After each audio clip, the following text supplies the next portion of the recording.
What's going on, everyone? Welcome back to another exciting episode of Attack Productions. Today, Bankrupt joined again by Trevor. Hello. And today, he's brought Majin Buu. You saw him on the channel earlier this week, playing against me. And we're going to do a deck profile. So, like always, there's buttons. You know what to do. All right. Yeah, so for those of you that know me or have seen me, I always play Majin Buu. Anytime it comes out, I'll play it regardless of color. Fortunately, this one was yellow, so I had to buy a lot more cards. Or borrow them.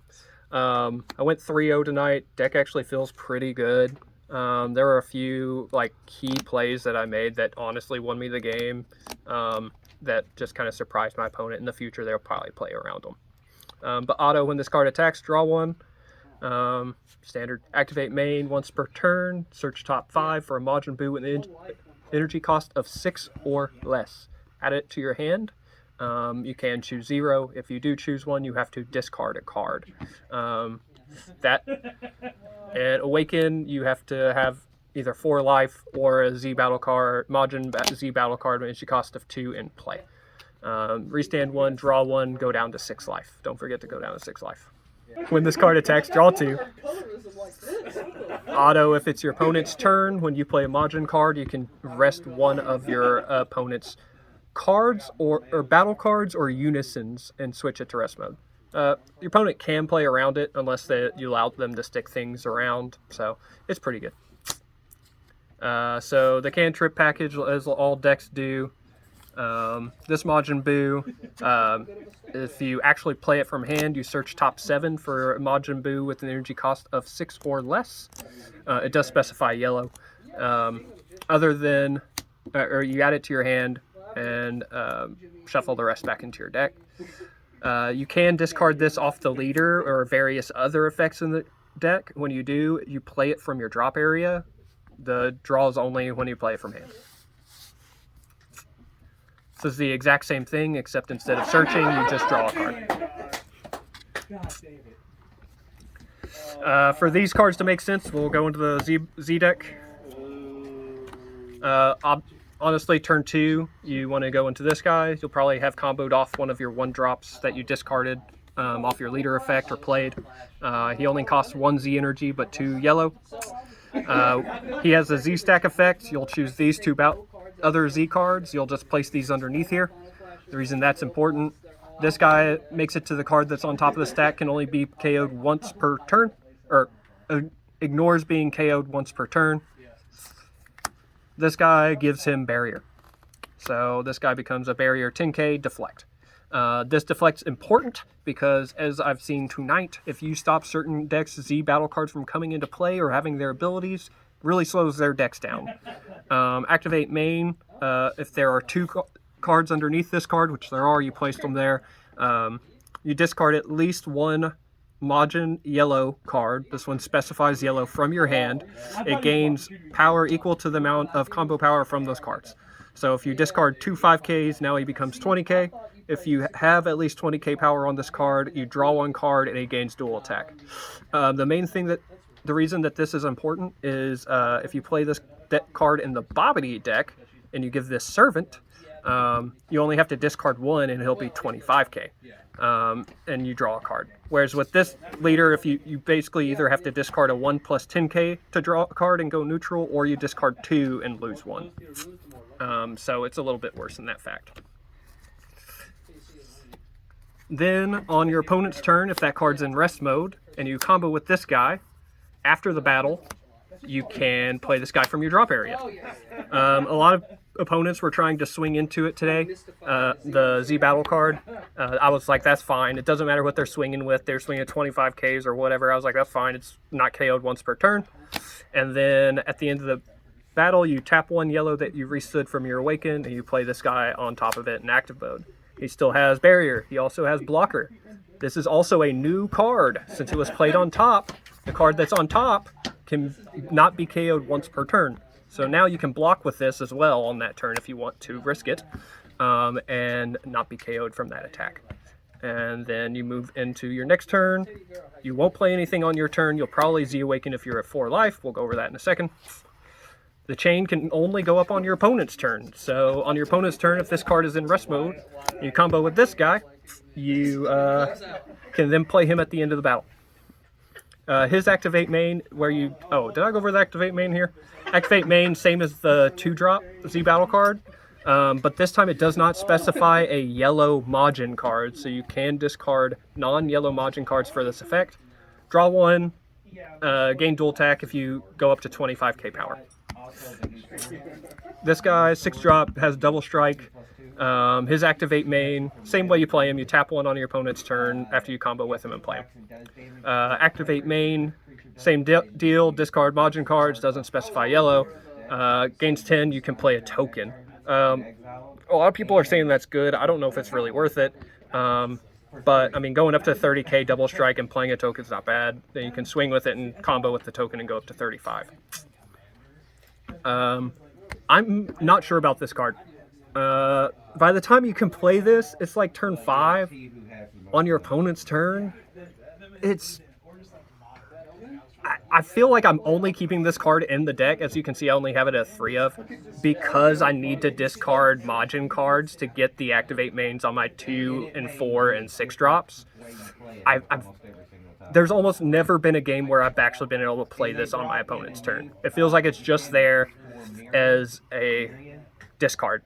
And you can't even search it because it's an 8-drop, because everything in your deck says 6 or less. So it's just, I don't know if I like this card. It might come out, honestly. Your options for discarding cards are going to be this guy, as well as tapping 1 for him to play him later.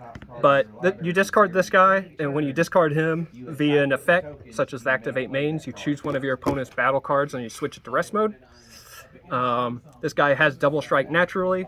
If you actually manage to get to turn 5 or 6 or whenever it is that you can play this guy on your opponent's turn, he also gains dual attack, and I think blows up choose 2 of their, it blow up their field when this card is played by another card skill, gain barrier, gain dual attack, choose up to 2 of your opponent's cards, switch them to rest mode, and they can't be restood. So you can choose energy. It's basically what you would be choosing. I've not been able to get this off via this auto. It's not going to happen. You're going to be dead by then. But you can tap 1 if you have 4 more energy and just play them from your hand. That's almost always the way I've played them. And the reason that is because this deck has problems killing people. So I thought I need more 1+10k drops. And then I thought, you know what else works? EX Evolve for 1 blue. So you charge 1 of these guys on the turn that you go to play him. The reason that's important is the SCR that I'm personally running, you have to have all yellow mono yellow energy. But this guy comes into play, and then you EX Evolve, drop 2, triple strike, gains 30k power, so it procs your leader's effect, Z leader effect, and you can rest an opponent's battle card. And then you can swing with it for 60k triple strike for game after you swung with 30k double strike previously. It's really solid, and you can cooler counter that attack on turn 5 because you'll have to have tapped 1 for this guy, and then you tap 1 blue for this guy, and then you still have 3 yellow, you tap 3 cooler counter. And chances are you combo, they combo, you probably out combo them. That's the main engines of the deck for how you actually win.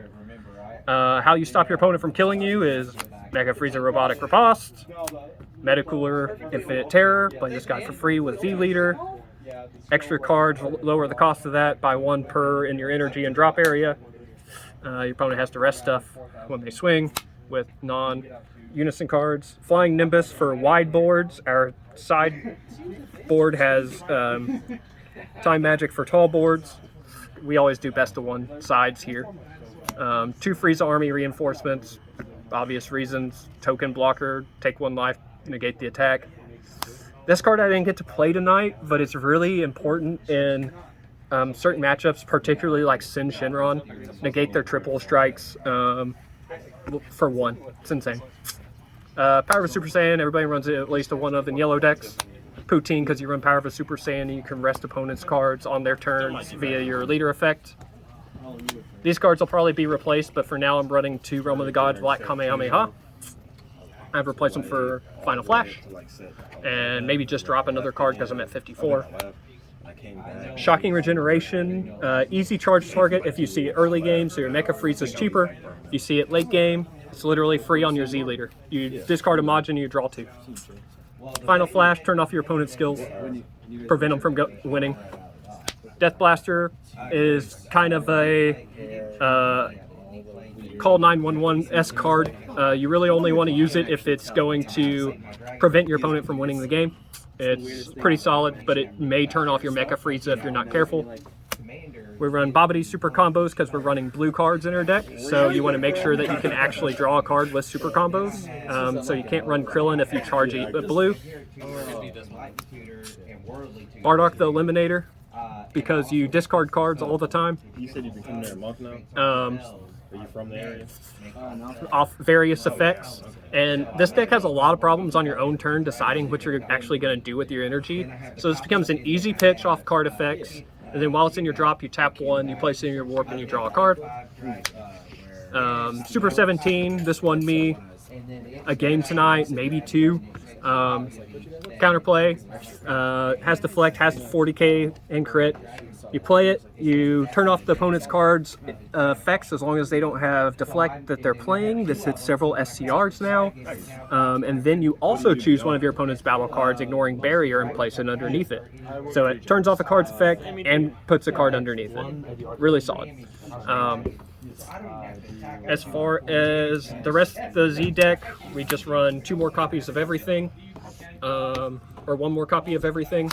Honestly, you could possibly even change it to where you're running 2 of these guys and only 1 of these guys, and honestly, it's probably better. Because late game, you just want to tap 1 for this guy and then go straight into your 4, as opposed to going through this guy. Z leader effects, the exact same as the leader. You 2 Z energy, tap 1 yellow. Auto, once per turn, when you used a activate main on one of your boos to raise their power, you choose one of your opponent's cards, ignoring barrier. That's in rest mode, I think. In rest mode, ignoring barrier, KO it, choose up to 1 keyword skill from the card you KO'd, and this card gains it for the turn. Almost always choose dual attack if they have it, because this auto, when you swing, you discard 1 card and draw 2. It's not once per turn. So you can draw 4 cards in a single turn. Really solid. Awesome. Appreciate it, Trevor. Like always, guys, there's buttons. Click them to there for a reason. Bye.